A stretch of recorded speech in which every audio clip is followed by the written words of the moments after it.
Welcome to IH Talks. I'm Lucy from IH British School Reggio Calabria, and today we're talking about the role of DOS as mediator with Chloe.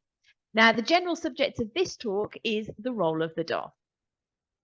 Hi, I'm Chloé Pakeman Schiavone. I'm Director of Studies at International IH Pescara. So, Chloe, tell me, why do you think we should be talking about the role of DOS as mediator? I think that when we come into the role of Director of Studies, we think of it as an academic management role. And actually, if we look at it in terms of trying to impose our ideas on people, it doesn't always go according to plan, or certainly it doesn't for me. So in terms of mediator, I think that what I do particularly is looking at how we manage expectations between the director and the teachers, between the teacher and students, between students and their progress, and also between nowadays teachers and materials, because there's such a wealth of materials out there. And if we're able to manage that role of mediator between those elements, we facilitate the work of our teachers and the work of the school.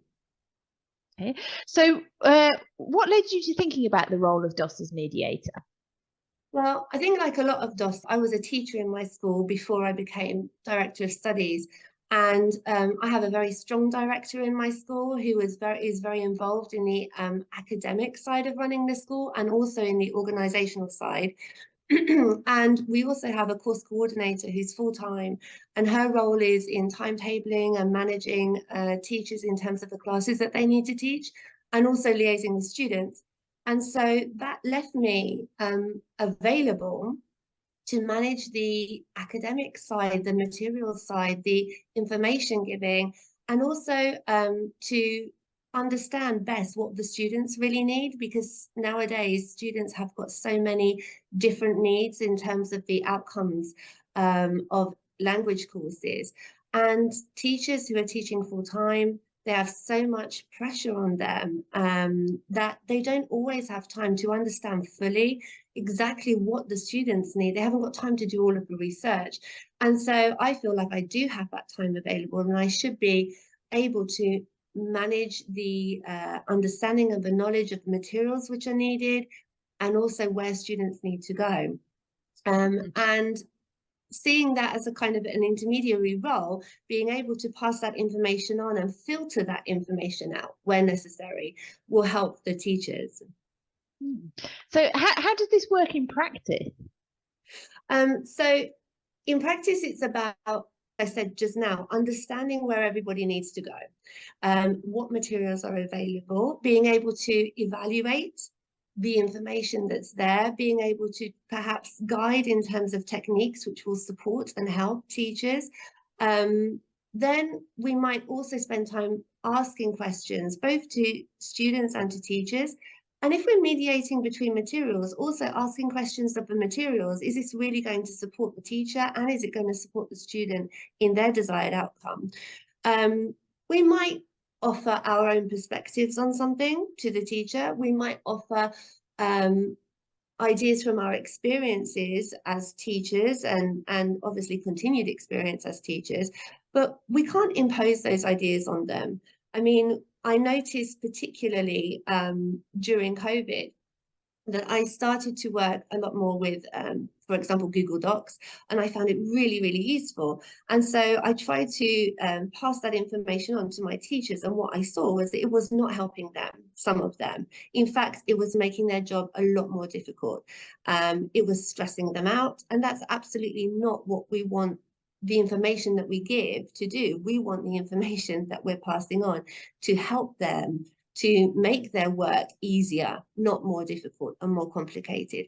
So I think it's about offering up a range of suggestions and allowing the teacher to choose that which will really support them and which will support their class, and giving them agency to make the right decisions which will help in their classroom, without imposing an idea which we feel is what they need to do. I know that we've talked before, Lucy, about the fact that having schemes of work in my school wasn't working. We had them because it was a tick box exercise. Nobody was referring to them.